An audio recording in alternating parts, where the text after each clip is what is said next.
当城市的频率逐渐模糊，盐城的呼吸声近了。晨起推开窗帘，松针簌簌作响，把呼吸交给了负氧离子。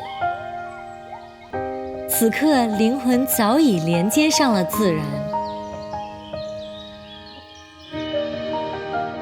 在这座光影的艺术馆里，用园林酒镜丈量生活的留白美学。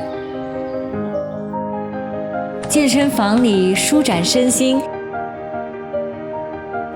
一口甜点，一口茶，把忙碌泡进了这悠闲的午后时光。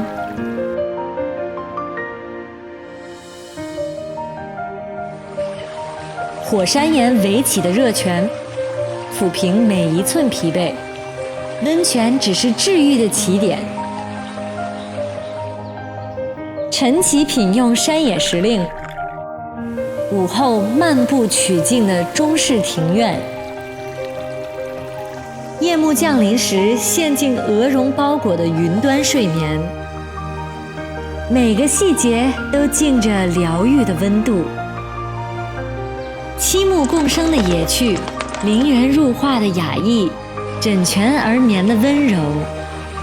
在盐城要住进风景，有 N 种解法。